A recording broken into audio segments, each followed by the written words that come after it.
আজকে আমরা শিলচর জেলা মহিলা কংগ্রেসের উদ্যোগে আমরা এখানে যে আজকে 60 টাকা করে এলপিজি গ্যাস সিলিন্ডারের উপরে দাম চাপানো হয়েছে মোদী সরকারের এই ধরনের দমন নীতির প্রতিবাদে আমরা মহিলা কংগ্রেস এখানে একত্রিত হয়েছে এবং এটার প্রতিবাদ জানাই এবং যে কোনো অবস্থায় অনতিবিলম্বে এই 60 টাকার দামটি ওনাকে কমাতে হবে।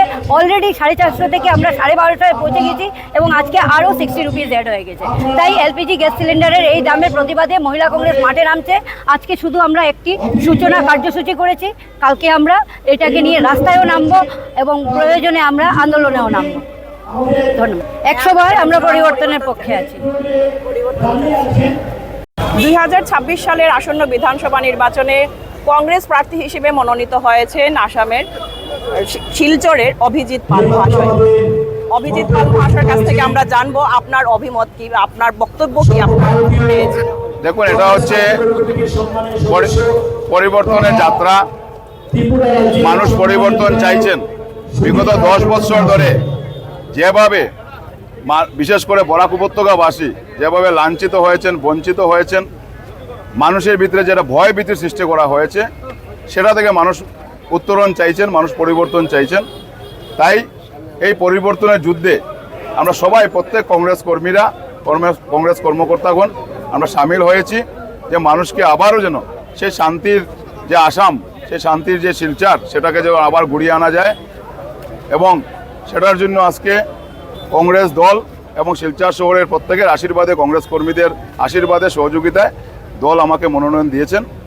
সেই দলের যে মনোনয়ন, সেটাকে প্রত্যেক কংগ্রেস কর্মীদের একটা জয়। কংগ্রেস কর্মীরা যে আশা আকাঙ্ক্ষা, সেই আশা আকাঙ্ক্ষা নিয়ে সবাই মিলে আমরা সেই 2026 নির্বাচনে আমরা এই ভোট যুদ্ধে আমরা অবতীর্ণ হয়েছি এবং আমরা আশাবাদী যে মানুষ যেভাবে পরিবর্তন চাইছেন, মানুষ যেভাবে শান্তি চাইছেন, বরাক উপত্যকা যেভাবে আজকে উন্নয়নের দিকে পিছিয়ে আছেন, সবাই কিন্তু চাইছেন যে একজন শক্তিশালী কণ্ঠ যাতে বিধানসভায় উঠে আসে।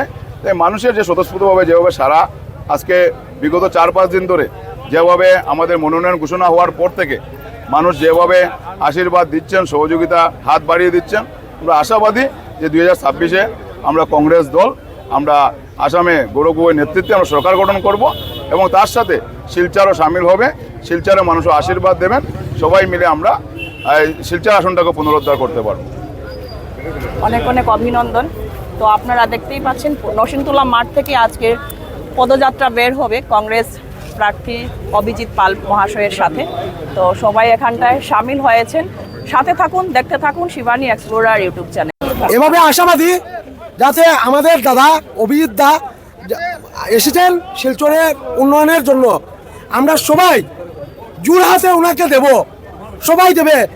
আমি যাচ্ছি আগরতলা থেকে এসেছেন কংগ্রেসের বিধায়ক, কিছু ওনার মন্তব্য আমরা শুনব। নমস্কার, আমরা এসেছি এখানে, আমাকে পাঠানো হয়েছে এআইসিসির তরফ থেকে একটু পর্যবেক্ষণ করার জন্য। যা বুঝতে পারছি মানুষ একটা পরিবর্তন চাইছে।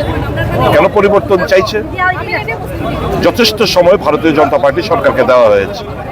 মানুষ কি আশা করেছিল বেকারত্বের জ্বালা মিটবে, করাপশন একদম 0 পয়েন্টে, 0 টলারেন্সের সাথে করাপশনকে মোকাবেলা করা হবে, কৃষক শ্রমিকদের ভালো হবে, টোটাল ডেভেলপমেন্ট হবে।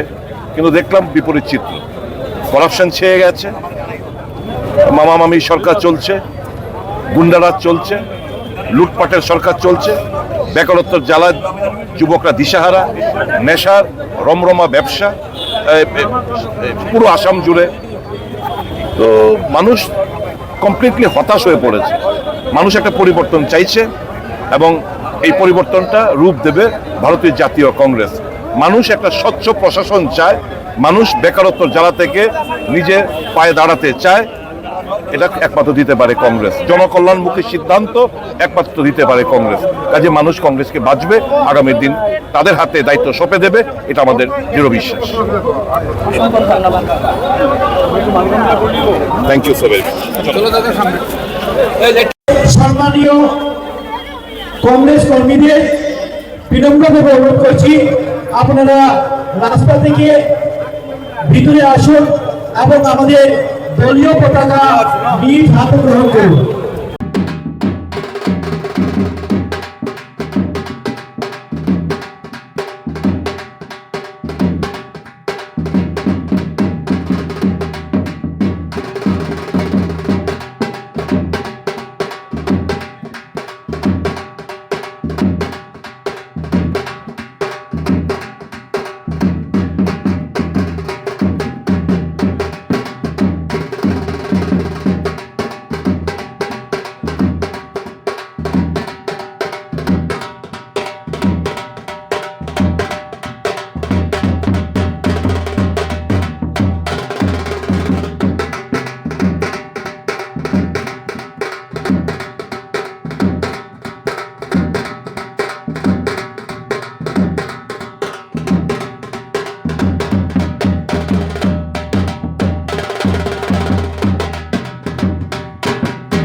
সেভ করলো এই জীবনে